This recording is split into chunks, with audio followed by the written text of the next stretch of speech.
Okay, so life expectancy has fallen further in the United States, dropping.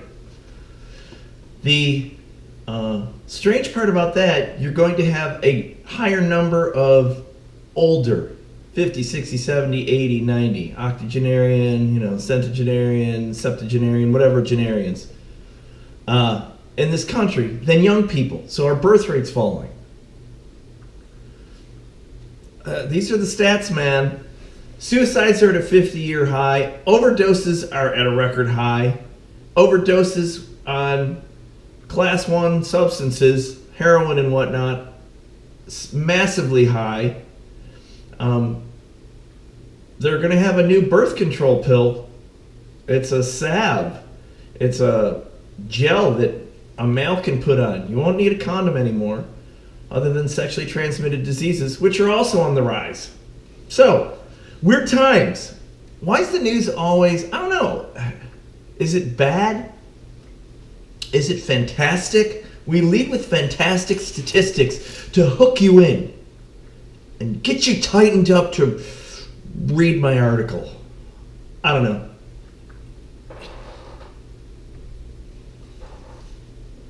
But then, you know what? When I stop and think about it, I've always thought to myself, why is the news always about bad news?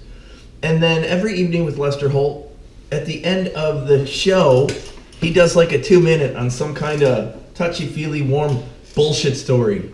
And I don't mean to be mean, but the kid that's ill, or the guy that, gives away all of his stuff, or the homeless dude who is rehabilitated or whatever. Or even if you've been watching the news these days, Lester Holt, to be specific, they pull the memes and the shit off the internet. So it's like the kind of crap you read on page 1 of any major media source. Any. It can be left, it can be right, it can be center. And, it's some kind of stupid, like, oh, look, the bear walked into the police station. Oh, of note, and it's going viral.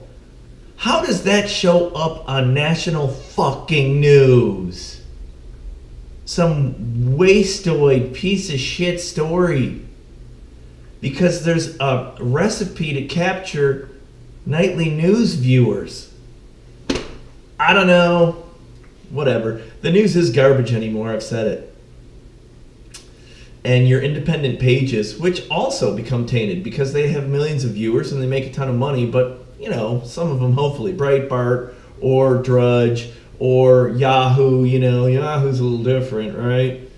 I try to find the non-biased. If you go to Fox or CNN or CNBC or whatever, all of them have a spin, and a lot of them lead with a political spin, and a lot of it's either for or against Trump, because he just seems to be the polarizing feature anymore.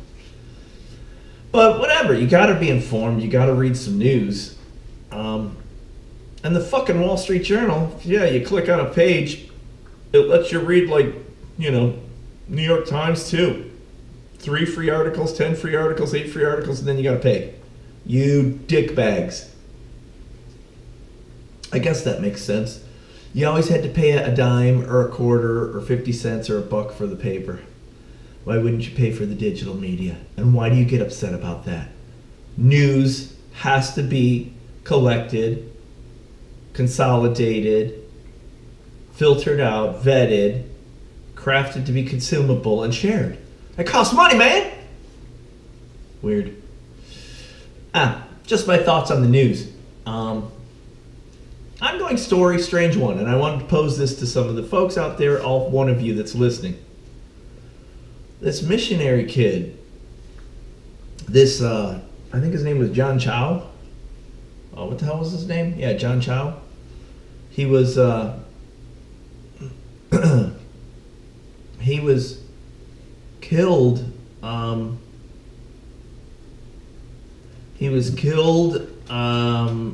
off the coast of India on this Sentinelese army. Oh my God, hold on. Off the coast of India, he was killed attempting to approach onshore this tribe of Indian isolated dwellers on this island called Sentinel Island. And it's a weird thing you don't hear a lot about. I mean, you do. It's on natural channels like Nature and, with Discovery and a lot of the science or the nature-based channels. There's still a ton of isolated tribes around the globe. If you don't know that, we haven't totally destroyed this planet and totally consumed this planet, where you don't have pockets of people that are in remote areas.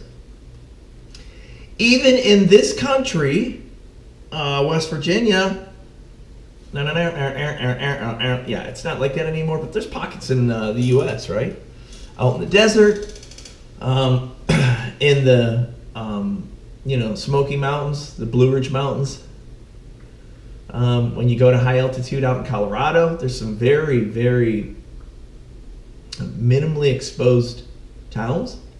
Like, I rode my motorcycle, 60 miles off-road on this crazy trail to a place called Leadville, which is it has the highest usable airport, I think, in the country. It's on or near one of the 14ers, so it's extremely high. Leadville, what do you think they did there? They mined for lead. So it's a dead mining town, but it's isolated. Man. We've got Death Valley. I rode the motorcycle through Death Valley, dude. Drove into a town in the middle of nowhere with no gas after I went over about 7 ridges. And then there's a giant salt lake, right? Just mineral baked, 112 degrees. Pulled into this joint, and they got the sign on the door, no credit card. They only take cash. They got one pump. It's one of the kind where you had to click the thing and you hear the motor to pump your gas from like 1960. Didn't speak much English in that little shack there, okay? Hola. I'm like, whoa. I was glad to be there.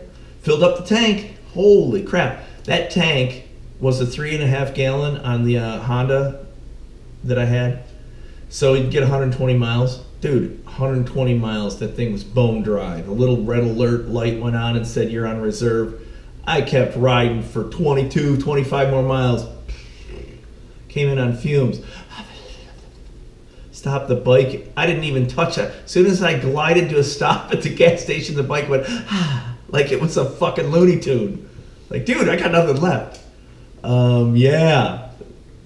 Isolated. And then, that was going out to California. On the way back from California, St. Joseph, Utah, off I-70, whatever. Taking that ride up from Vegas. Dude, that was after Area 51.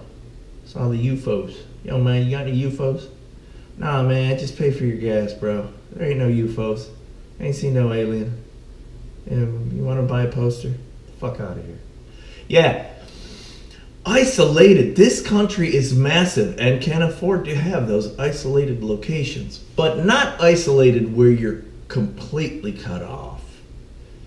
Though I gander, there are some locations like that are deep. They're removed from any plumbing. They're removed from any power line. They're removed. I mean, the cabin we have up in South Dakota, that's fucking remote. The National Guard goes back in there and runs the war games. But it's changing. The one neighbor bought a giant plot of the land. They're Californians. They came in and fucking paved everything. Concrete everywhere. One of those steel structure barns for $1 million. And then built this giant, Rocky Mountain A-frame with natural woods, all stained.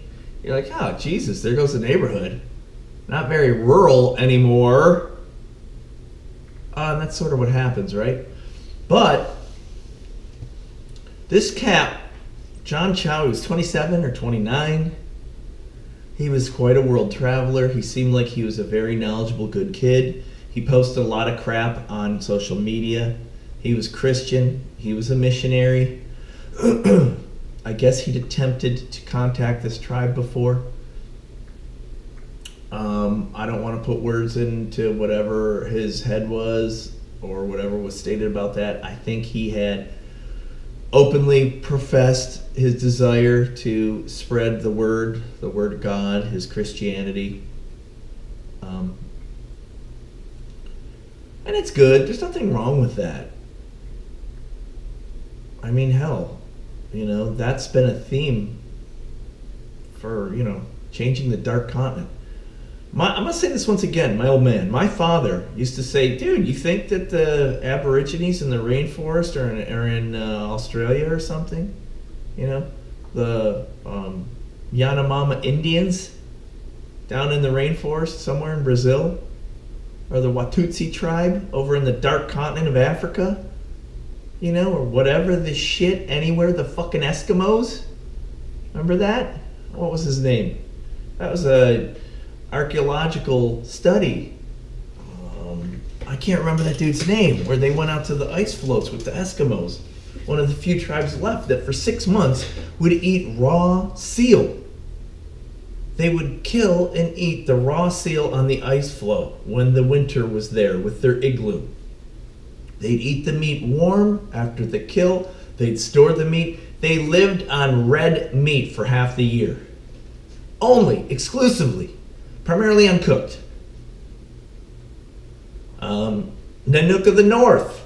Google that shit, man. It's in your 101 archaeology, anthropology class. So, we've always been interested in that, and it still exists. Look at the Borneo headhunters, the cannibals. Half of that island still, and I think it's shrunken dramatically, you can't go in there. They'll sort of attack you and kill you like you're some kind of spirit god, apparition, ghost. So this poor kid, and it hit the news, and then I saw some stuff on isolated tribes around the world. We know they still exist. We know there's still people in isolation. I knew people that were smart people in technology. Remember year 2000, and then 2012 with the Mayans. End of the world, man, you better go off the grid. And right now, with the way it seems like it's ramping back up with China and Putin, I mean, the missiles are going to be coming. And I said this before. I'm going to walk right toward the missile. Be vaporized. Oh. Struggle around like Walking Dead with cockroach digging for cans fighting Negan. It's got a bat with some fucking barbed wire around it. Yo! Dude, that thing jumped the shark so many seasons ago, and I still see some stuff on it. Like, Rick's dead now. Or, spoiler alert! Rick's dead now. And Jesus just died, I don't know, some episodes ago. Who cares? And I think they stuck pretty close to the comic, which was cool. Because I remember reading the comic, which was pretty cool. But my old man said, you think the fucking cats in the Amazon or the cats in Australia or whatever are worse off than you? Why do you need to show them God? Why do you need to give them utensils and tools? Do you think they need your pollution and your input? You don't have to spread whatever you have from westernization, from European knowledge, from centuries of whatever, and they're better. How do you know that they're not better now without you? They're doing their peyote, smoking their whatever, chewing on their plant leaf, having their vision quests, seeing their gods, with the tribes leaders shooting the monkeys, eating the monkeys, wearing a little freaking, strip bikini, banana sack, whatever they got the cheeks hanging out, some of them got the crazy hair. Who knows? How are those people worse off than we are? And who makes that decision? Some of them have beautiful lives that are culturally extravagant, that have a huge hierarchy and a history, maybe even written, not just oral, where they can track ancestries back. The fuck are you to go and interrupt that, you asshole? Indians! Kill them all! This is really good land. So this is what we're going to do. We're going to have like a dinner, Thanksgiving dinner. Those big fucking birds that can't fly, shoot a few of those. Let's pluck the fuck out of them. They got a big old head and neck. Cut that shit off. We'll eat those with the Indians. I don't know. They're growing this big ass plant, and it's got some weird. It looks like it's on a stalk, and all these little nodules on it. Maybe we'll have some of that. What's it? Maize, corn. Oh, happy Thanksgiving. We'll kill y'all. Yeah, so that's weird. And this cat, he paid a fishing charter to take him to the island, and they're like, dude, we're not taking you to the fucking island. We'll take you to see it. These people have been isolated for hundreds of years, 100 years, decades, whatever. They're not alone. There's a number of these tribes on these islands. They don't want to be bothered. What do you want to go see them for? There's hundreds of people on this island. They have their own society. They have their bows and arrows, right? They live their lives. What are you doing? We're not taking you. So then he chartered another fishing thing, brought a canoe. He's like, all right, where are you going to drop me off? And they're like, right there. Boop! And then he rode in and, they killed him immediately. And the fisherman said that he continued to walk toward the tribesmen as they peppered him with arrows and spears. Which they probably thought, I don't fucking know what you are. Where are you coming from? No phone, no TV, no book. Completely isolated. And I think while it's, massively disappearing, there's rainforest tribes that are like that. Brazil's huge. South America's massive. There's still some tribes that live like that, and it's brutal to get back to them, right? And not a lot of people go there. I read somewhere where some kind of anthropologist had gone and done some research on these people. He was Indian. He'd actually visited the people. He had encounters with them. The chiefs, the heads of the tribe or whatever, said, don't come on shore. He gave them gifts. He spoke openly to them. They continually reiterated they weren't ghosts or apparitions or gods. They were bringing coconuts. We're bringing you things that you can consume. So, shifty like, little anxiety. These cats were like, that's cool, thanks man, don't come around, don't get out of your boat. This fucking guy was gonna convert him. And I guess, on his social media, in his diaries, in his vlogs, in his whatever posts, his Instagram, Twitter, Snapchat, blah, blah, Facebook, blah, blah, whatever, he had stated that he really felt compelled that he was going to, share the word of God with these tribes people. And they killed him. And I think he knew, because he posted days earlier, this might be the last time that he's alive. He may be around. So it seems he openly approached this as some kind of weird test of God. And as nature takes it and took it, they killed him, which, So now his body was there. People were trying to get the body off. And I think the Americans, the Indian resources, like some of the, what will we have here? Like your forestry folks or whatever, your natural, nature experts, whatever the hell, your conservationists. This was not an unknown. This island's known. This tribe of people's known. This has gone on for a long, long time. Now they were going to try to put their heads together. How do we get this guy back? Because they took his body, killed him, and dragged the body. They were either going to bury it in sand or hide it or something. And there was going to be some kind of attempt to retrieve him. And I think a lot of people have stated, look, man, just leave the dude. I mean, it's a terrible affair.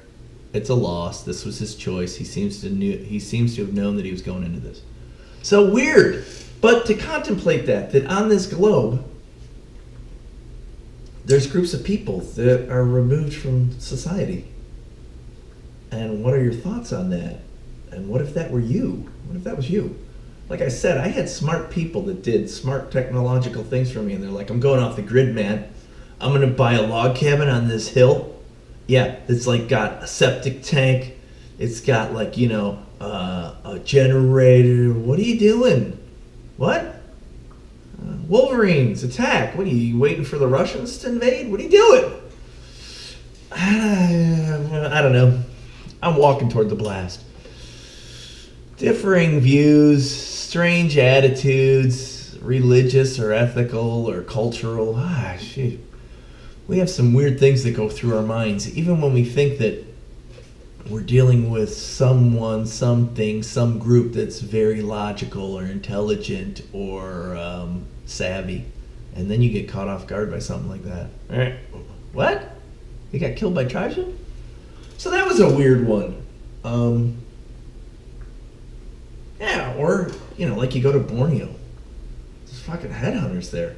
And I think he's deceased now, but I saw some interviews. It was Netflix or, one of the A&E, one of those channels, Discovery, who the hell knows, where they talked to one of the guys that had admitted and openly stated that he had cannibalized other tribes people.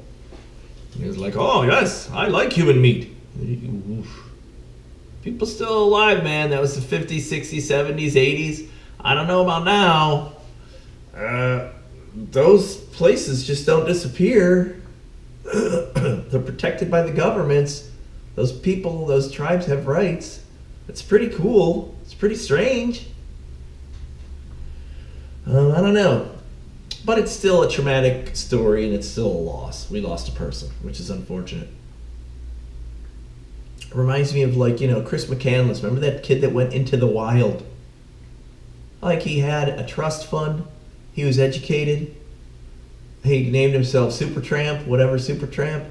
And then he just started, haunting around on the Appalachian Trail or, the Route 1 trail or the Pacific Coast Highway or whatever he did. And he ended up out in semi-rural Alaska, 4 miles from what was a major junction or some kind of civilization.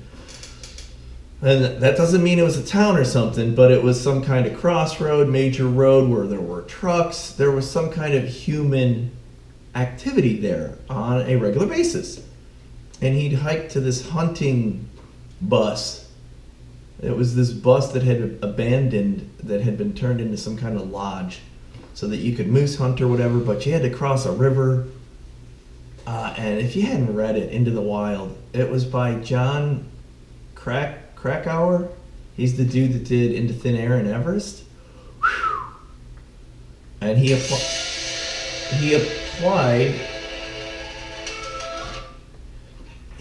the same technique that he wrote Into Thin Air, which he wrote on Everest. He was part of that Everest tragedy where we lost 11 or 12 people.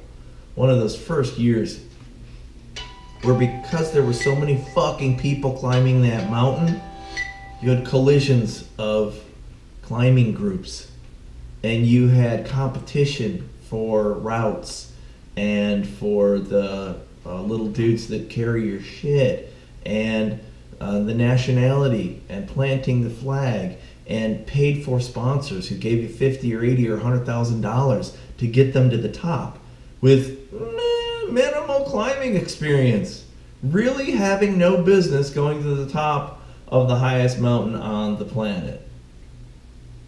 And yeah, they pushed the limit, and the snow blew in, and it killed a lot of cats, and it hurt a lot of cats. A lot of them had frostbite and got fucked up. But since that time, they had that avalanche in whatever the valley was, or the ice flow. Oh, and that killed 15 or 20 or 30 of those Tibetan, climber folks. They're the mules. Those cats, because they live up there, they can put a 100-pound pack on their back and haul your shit up.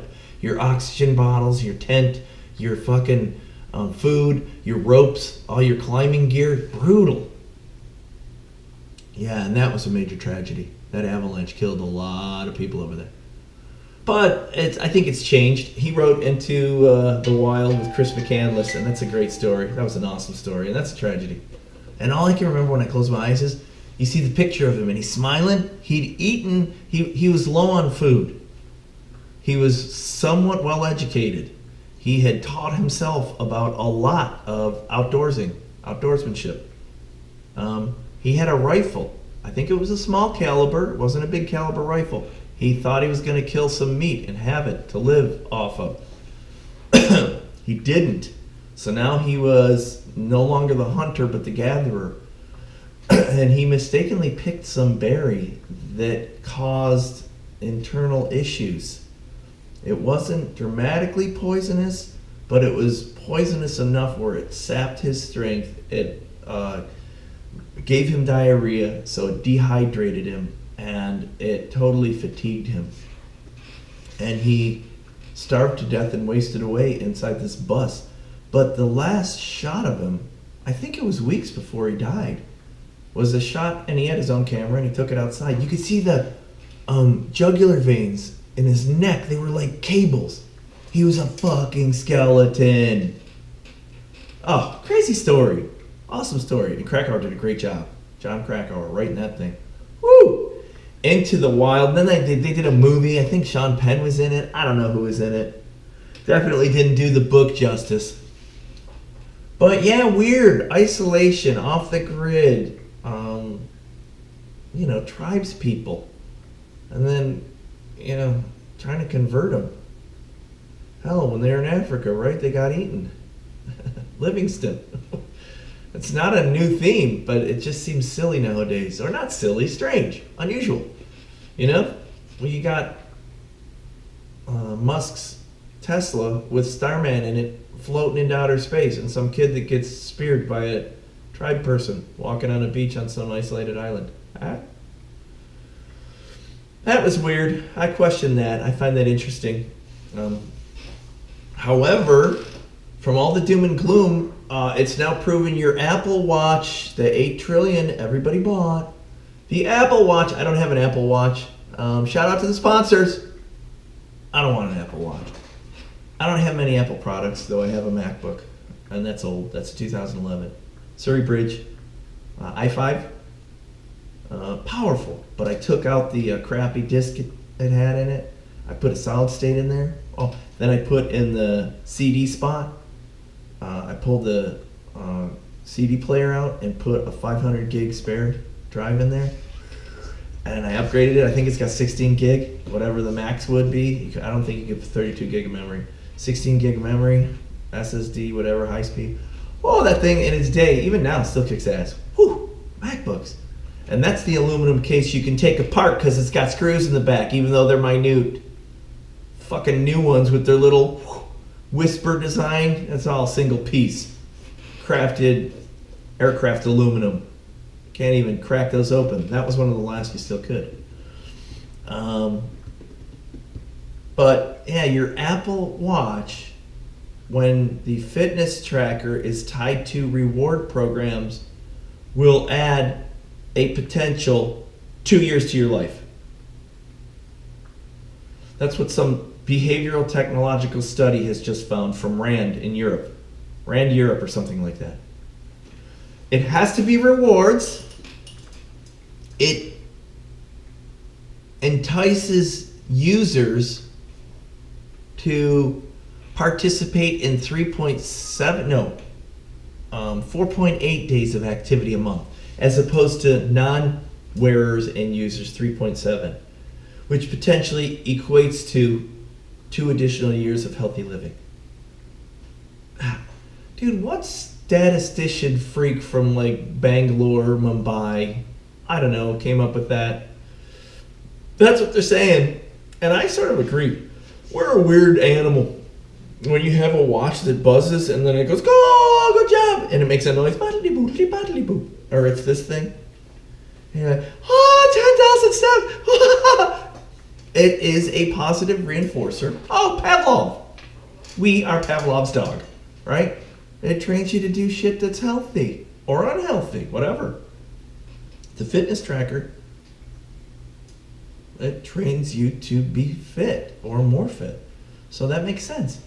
And they equated it to some number so that they could share the story and that they could potentially positively spin the effectiveness of the Apple Watch or any type of wearable fitness device, which, my God, is a billion-dollar industry anymore, has blown up.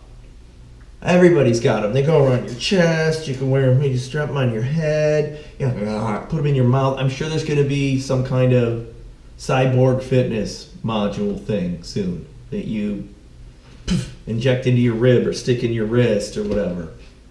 I don't know. But yeah, that's not, it's relatively new. Not new, but it's coming up. I read where that damn Apple Watch, which tracks, it was the newer one, was tracking somebody's heartbeat, and they had an elevated heart rate. I mean, in the hundreds. and the thing alarmed. Like, hey man, either I'm broken or you're dying. So the person reported to the emergency room, and yeah, they were having a mild heart attack. Which, I don't think you need your fucking watch to tell you that, when your heart's going duh, duh, duh, blowing out of your chest. Apple Watch? Is that normal? No! What are you doing? But, I think that period, especially if we're alone, you're in your bedroom, you're in the bathroom, you're at the office alone, and you have that physical issue that arises, something that's different than what normally occurs during any of those times in your life when you're normally at work or whatever, and the watch just reiterates and emphasizes, hey, something's wrong. So that's a good thing. And that probably triggers us to action. Yeah. And most people would read that signal. A lot of people don't. Fuck, that guy, he was out mowing the lawn. His arm went numb. Got a little tingly. He shook it out and kept mowing the lawn. Dude, you're having a heart attack. And that's your widowmaker. That's your aorta. You may want to go to the fucking emergency room. Your heart's going to explode. How many times does that happen? Though it doesn't seem like heart disease is the major cause of death anymore. Ooh, especially with overdoses and suicides and school shootings. The gun violence. Oh, that's killing everyone. Dude, I'm not getting into it. Okay, strike that humor. That wasn't funny and it's not nice, but fuck. Talk about... I think the Roe v. Wade issue has just been replaced with gun violence. Yep, that's the top political component for every debate, every election. I mean, good God. And it's a problem. And it's quite solvable. And I agree. Remove the fucking long guns. There's no need for any of those fucking rifles. AR nothing. Get fucking rid of that. Nobody needs those stupid things. But you'll piss off the NRA. And I'm an NRA member, man. I've said it. It's tough. It's a tough spot. But we have to talk in civility, and we have to solve that, and we have to make actions. Actions have to occur. We have to make changes. And hopefully young people in the government will do that.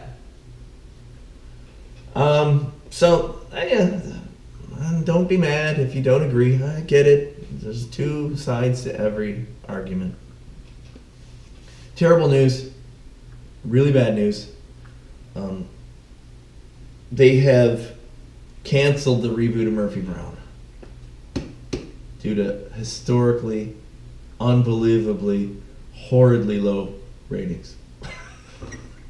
Fucking Murphy Brown reboot? What?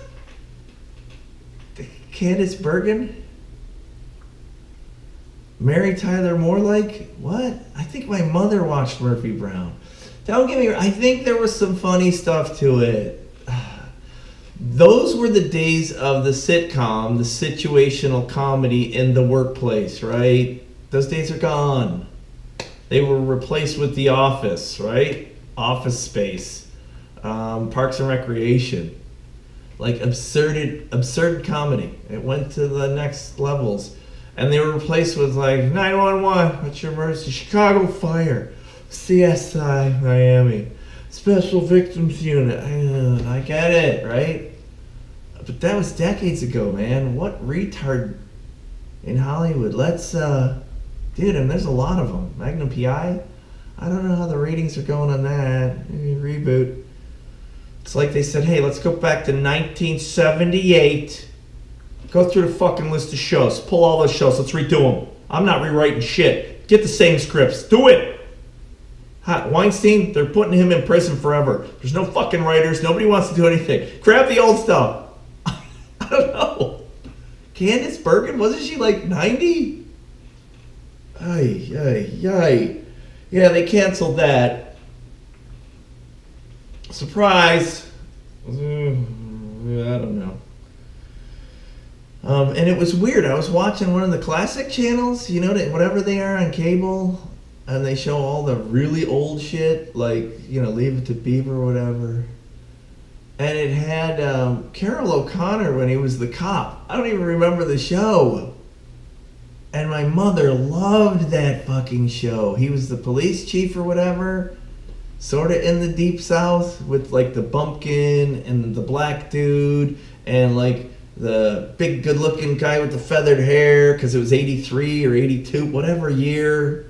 And he wasn't that good looking, but he could have been on Dallas. You know, the ex-football guy who was his second.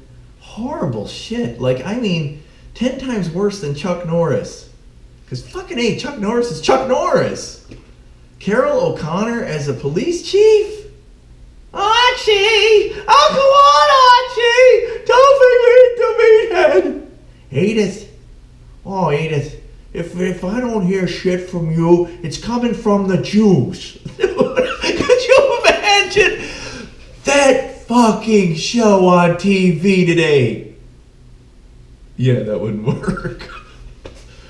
That dude was the biggest bigot, racist turd. Rob Reiner. Some of those were funny, man. And they weren't funny, mean funny. They were funny, shitty funny. Because that's the way people were. Just like Sanford and Son. Just like the Jeffersons. Just like any of those fucking shows. And when you fucking find offense to that,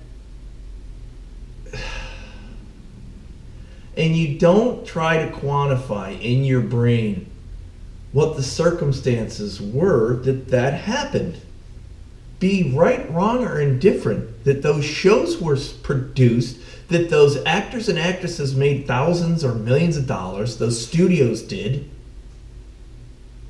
You know? Somebody brought up the other day on Charlie Brown, they had the black kid. He's the only one on the one side of the table on the Charlie Brown Thanksgiving. And it blew up all over the internet. People were pissed off and tweeting and snapping and Instagramming it. What the fuck? I can't remember the kid's name. And I'll tell you, dude, that was done in the 70s. It's probably purposefully done. I don't fucking know where integration and racial relations were, whatever. Somebody was drawing that fucking thing with Schultz, and they're like, bro, you can't put the black kid in the middle of the kids. The fuck? All the producers, all the people at home, they're gonna throw a fucking fit. Why is the black kid sitting with Linus? You gotta put... Was it right? Fuck no, it wasn't right. That was the time. And you can't change that time. It's done. There's no do-over, Doctor Who. The fuck? And to express frustration or surprise or to get angry about it, it's silly. It's done. All you can do nowadays is go, I watched that and that was a strange thing that occurred. And you know what? I thought about, wow, what were the times when Charlie Brown was created in the 1970s? There was clearly still racial divide. Nowadays, there clearly still is racial divide. Everybody's kneeling at football games. It's Black Lives Matter. You have police brutality. There's a hashtag #MeToo for females. There's transgender and lesbian, gay, bi, tri, queer, whatever problems everywhere. Fucking ethical and racial unrest everywhere. We got fucking DACA kids, people coming across the border. They're all sick. They're bringing diseases. They're all criminals. They're all poor. They're all stupid. They're all shitty. The fuck? They're just people coming from Ecuador or Guatemala or whatever, dude. What the? Is this something new? People have traveled the globe for thousands of years. Meet them with resources. Fucking inter them in some kind of health containment where you feed them. You figure out their situation. You send some home, some apply. They want to be here on a temporary visa. They want to try to get into the U.S. How fucking hard is this? It shouldn't be some polarizing political bullshit event. Oh, there's pictures of people. I tried to climb the wall and I was impaled. That's what happens when you try to climb a 20-foot wall and you're a fucking 27-year-old mother of 3. You might fall and get stuck on a piece of metal on the fucking wall. That's what happens. Oh, it's tragic. It's not tragic. It's stupid. She shouldn't have climbed the wall. Well, you gotta let her in. I get it. Let's put the right procedures in place to get all these people in some kind of process. This isn't new. This country's built on people that emigrated here. Because we killed all the Indians. Or stuck them in little fucking camps. You get me upset today, man. Don't bring me down. It's weird. What happened to common sense? Wow, what happened to clarity of thought? Fundamental thought processes. Basic human responses. Truths. Truths are gone. Yeah, I think that's a big problem. When opinions become truth, the only truth, your opinion is only truth to yourself. It doesn't fucking matter to anyone else. It doesn't mean anything to anyone else. You can share it, but when you start to, dude, you know what they did? Yeah, God is God. Jesus is his son. Christianity's the only way. You'll follow us. Yeah, that's a fucking inquisition. No, I don't want to follow Christianity. I like Mitt Romney and those fucking Latter-day Saint cats. They got holy underwear, bitch. And no, God's God. You better fucking do what we're saying. You're a radical, just like anybody else. When you push your agenda as no other option, you're a radical. Dude, you're just like everybody else. You gotta propose your agenda. Some people will agree, some people won't agree. You try to share your point. You try to let people understand why you believe that. And then maybe it doesn't matter. If people don't believe what you believe, holy crap, diversity. Oh well, next. Right? It doesn't mean it's gotta fucking have the laws and be totally the same and everybody needs to recognize it. Maybe.